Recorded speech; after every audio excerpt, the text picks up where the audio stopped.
మాజీ మంత్రి కేటీఆర్ మహిళలపై చేసిన అనుచిత వ్యాఖ్యలకు నిరసనగా కోనారావుపేట మండల కేంద్రంలో కాంగ్రెస్ పార్టీ మండల శాఖ ఆధ్వర్యంలో కేటీఆర్ దిష్టిబొమ్మ దహనం చేశారు. అనంతరం వారు మాట్లాడుతూ కాంగ్రెస్ ప్రభుత్వం ఏర్పడ్డాక మహిళలకు పెద్దపీట వేయడం ఓర్చుకోలేకపోతున్నారన్నారు. 6 గ్యారెంటీల అమల్లో భాగంగా మొట్టమొదటి ప్రాధాన్యత మహిళలకు ఉచిత ప్రయాణాన్ని అమల్లోకి తెచ్చిందని, ఇంకా అద్భుతమైన పథకాల్ని మహిళల కోసం ప్రవేశపెట్టబోయే ప్రభుత్వం కాంగ్రెస్ ప్రభుత్వం అన్నారు. ఇవన్నీ చూసి కేటీఆర్ కు కళ్లు మండుతున్నాయని వెంటనే మహిళలకు క్షమాపణ చెప్పాలని డిమాండ్ చేశారు. ఈ కార్యక్రమంలో మండల కాంగ్రెస్ పార్టీ అధ్యక్షుడు ఫిరోజ్ పాషా, జిల్లా కాంగ్రెస్ పార్టీ ఉపాధ్యక్షుడు చేపూరి గంగాధర్, మండల నాయకులు సత్యం, వెంకన్న, రవీందర్, అంజయ్య తదితరులు ఉన్నారు.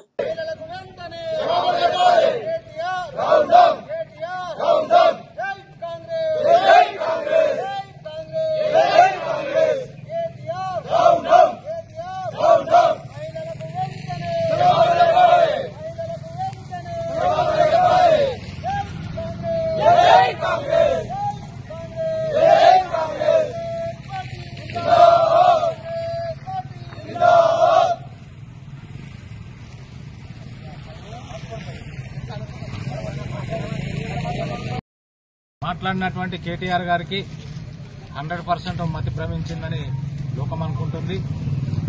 కాంగ్రెస్ పార్టీ చేపట్టినటువంటి 6 వాగ్దానాల్లో భాగంగా ఆర్టీసీ బస్సు ఫ్రీ ఇచ్చినటువంటి దానిలో వాళ్ళు జీర్ణించుకోలేక, వాళ్ళు చేయలేక, కాంగ్రెస్ పార్టీ చేసినటువంటి పనిని ఆయన జీర్ణించుకోలేక పిచ్చి పిచ్చి మాటలు మాట్లాడుతూ మహిళలను అగౌరవపరుస్తూ, వాళ్ళ పార్టీ ఉన్నప్పుడు కూడా మహిళలకు గౌరవం ఇవ్వకుండా కాంగ్రెస్ పార్టీ వచ్చినాక తర్వాత మహిళలకు గౌరవం ఇస్తే వాళ్ళు జీర్ణించుకోలేక పిచ్చి పిచ్చి మాటలు మాట్లాడుతూ, బ్రేక్ డ్యాన్సులంటూ, అల్లికలంటూ, ఏవేవో పిచ్చి పిచ్చి మాటలు మాట్లాడుతూ వాటిని వెంటనే ఉపసంహరించుకోకపోతే పెద్ద ఎత్తున కాంగ్రెస్ పార్టీ తరఫున చేస్తాం, ధర్నాలు చేస్తాం, నిన్ను తిరగనీయం, సిరిసిల్లకు రానియం, కాబట్టి నువ్వు వెంటనే ఆ వాక్యాలను ఉపసంహరించుకోవాలని చెప్పి కోనరావుపేట మండల కాంగ్రెస్ పార్టీ తరఫున కోరడం జరుగుతుంది. జై కాంగ్రెస్. కేటీఆర్ గారు మరి మతి భ్రమించి మాట్లాడుతున్నారు. అధికారం పోయిందని చెప్పి మరి ఆయనకు పిచ్చిలేసినట్టు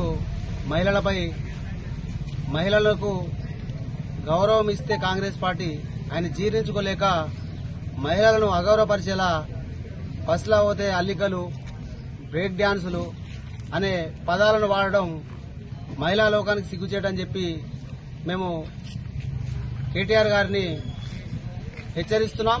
అలాగే వెంటనే మహిళా లోకానికి కేటీఆర్ గారు క్షమాపణ చెప్పాలి, బహిరంగ క్షమాపణ చెప్పాలని చెప్పి మేము మా కోనరావుపేట కాంగ్రెస్ పార్టీ మండల పక్షాన మేము హెచ్చరిస్తున్నాం.